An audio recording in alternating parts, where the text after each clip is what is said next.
qu'on n'a pas vu encore. Peut-être que M. Bédard qui attend, là. Avec, Mais c'est Maître Brouillette.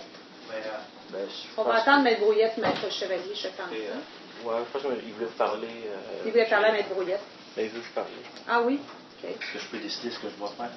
Parce que normalement, quand vous êtes représenté par avocat, M. Bédard, on attend que l'avocat soit présent pour que vous ayez l'occasion de... Je vous ai dit tantôt que Mme Brouillette m'a pas promis quoi que ce soit. Et d'après ça, lorsqu'on a des causes justes, on n'a pas d'appui, finalement, de l'aide juridique. Alors, étant donné que je suis tenu de me représenter seul, on peut procéder, madame.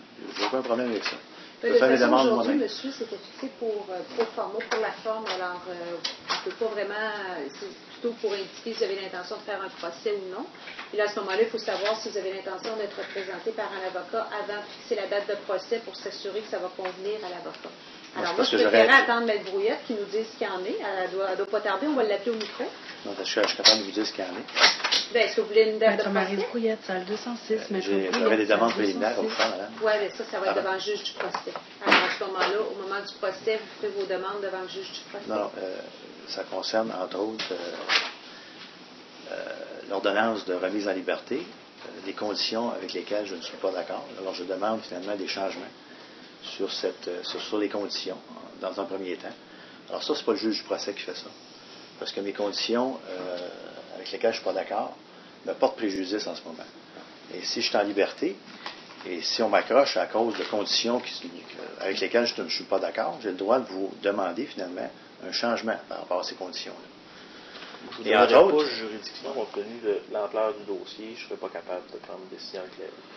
Ça va être bien facile, moi je vais te dire. Quand même, c'est une violence parce qu'il y a aussi le fait qu'au moment où vous faites cette demande-là, il faut que le tribunal ait juridiction à l'étape des procédures où on est rendu. Il semble que la poursuite aurait objection à me donner juridiction, mais peut-être que vous auriez intérêt. On va attendre Maître Brouillette, elle va discuter avec vous, elle va regarder les conditions, on peut peut-être en parler avec la poursuite, et on verra. Je pense que c'est prématuré actuellement. Je vais vous expliquer, madame, c'est parce que j'ai ici un expert en psychiatrie, qui est Maître Mailloux. Et Maître Mailloux, excusez, M. Mailloux, Dr Mailloux, qui est bien occupé et cet après-midi doit quitter bientôt.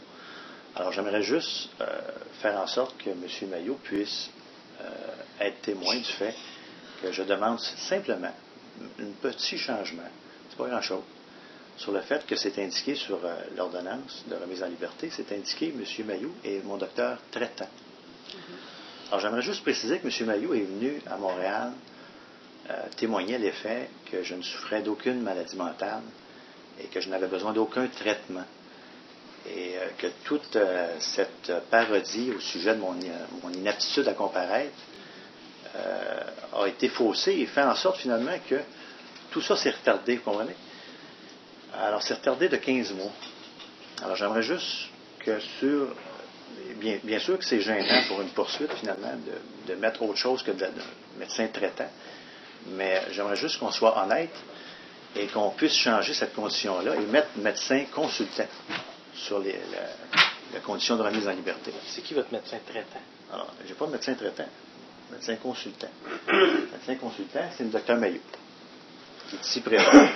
Alors, M. Mailloux pourrait venir témoigner 5 minutes, si vous voulez, Mme Slater, pour faire en sorte de concrétiser, puisqu'à Montréal, écoutez, Mme Villemur a jugé de mon aptitude à comparaître le 18 décembre 2007.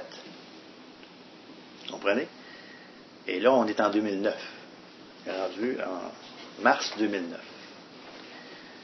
Et lorsque j'ai comparu devant la juge Matt à Montréal, le 10 février, semble-t-il que selon la juge Matt, l'aptitude me pendait toujours au bout du nez. L'inaptitude, excusez.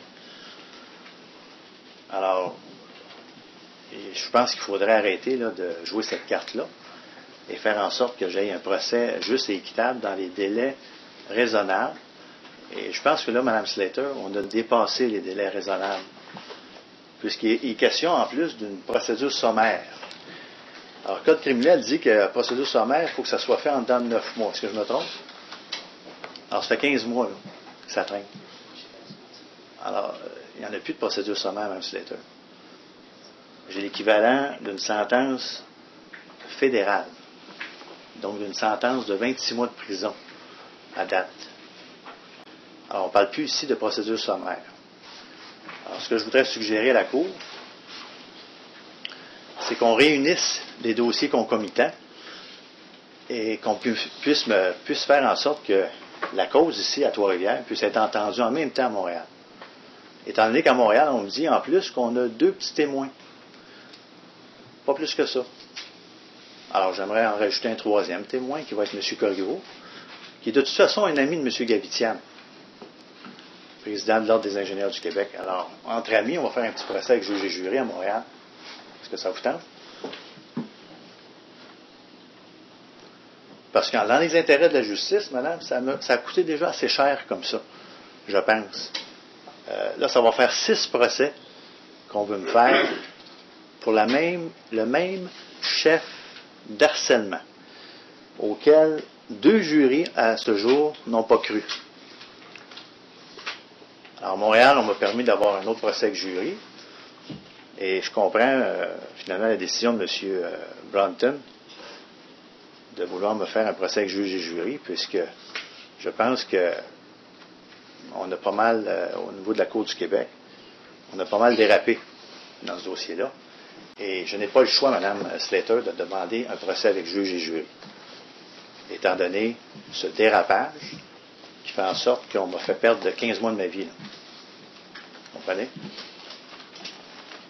Ça va, monsieur? Maintenant, je vais Alors, je vais juste terminer. Je vais vous laisser terminer, mais après ça, je vous explique. Alors, oui, ça demande des explications, c'est certain. Alors, j'avais 3 points, madame. Alors, le changement au niveau de la... Le médecin traitant, parce que c'est marqué respecter les rendez-vous avec son médecin traitant, le Dr. Mayou. Ouais.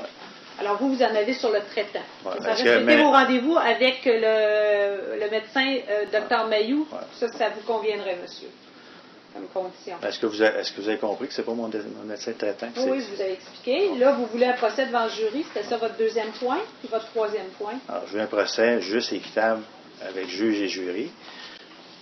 Qu'on pourrait ramener cette cause-là, parce qu'étant donné que c'est un chef de même nature, Mme Slater, alors pourquoi pas, dans les intérêts de la justice, sauver des coûts aux contribuables qui serrent la ceinture par les temps qui courent. Vous comprenez? On est en période de récession.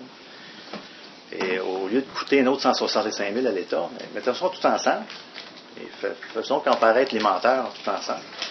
Et faisons un procès juste et équitable avec juge et jury à Montréal. Et le Code de procédure civile m'appuie, puisque, entre autres, l'acte a été commis à Montréal, puisque j'ai appelé à Montréal. Alors, supposément que j'ai appelé M. Corriveau, que je lui aurais fait des menaces, mais le Code de criminel dit que l'acte, il faut qu'elle soit posée dans le district. Alors, l'acte a été posé à Montréal, madame, n'a pas été posé à Trois-Rivières. Alors, pourquoi me faire comparaître à Trois-Rivières, puis me faire trimballer à Trois-Rivières, alors que tout pourrait se faire à Montréal? Et d'ailleurs, le conseil de presse à son siège social à Montréal, et le Code de procédure civile est spécifique là-dessus. C'est le district du siège social des parties plaignantes ou finalement la personne accusée, au choix. Donc, étant donné qu'également tous les témoins susceptibles de comparaître dans les dossiers sont de la région de Montréal, alors je vois difficilement pourquoi, dans les intérêts de la justice, on ferait ça à Trois-Rivières. Puisque Mme Verge, qui est un des témoins principaux également dans le dossier,